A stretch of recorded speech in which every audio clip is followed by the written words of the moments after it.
সত্যের উপরে দাঁড়িয়েই বলেছেন এটা তৃণমূলের সংস্কৃতি, এটা আলাদা করে কিছু বলা, এটা ওদের সংস্কৃতি। এখানে ডাক্তার নারায়ণ বাবুকে যেভাবে পাল্টি খাইয়েছেন এটা সবাই জানে। উনি বিরাট বিপ্লবী ছিলেন, অভয়ার ঘটনার পরে হঠাৎ করে পাল্টি খেলেন। এই সবাই জানে যে অনেকে চাপ নিতে পারে না।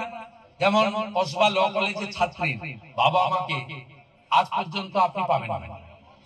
তার মানে মেয়ের উপরে শারীরিক অত্যাচার হওয়ার পরেও বাবা যেহেতু শিক্ষক, মা যেহেতু বিএলআর অফিসে কাজ করে, থ্রেট কালচারের কাছে আত্মসমর্পণ করেছে। অভয়ার বাবা মা কমপ্লিটলি এক্সেপশন।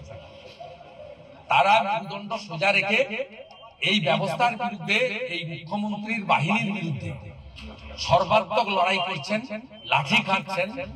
এইরকম লক্ষ্য অবিচল থেকে অর্জুনের লক্ষ্যভেদের মতো যে লড়াই, এটা পশ্চিমবাংলার মাটিতে বর্তমান দিনে অত্যন্ত মানে একটা দৃষ্টান্ত বলে আমি মনে করি। উনি ভয় পাচ্ছেন।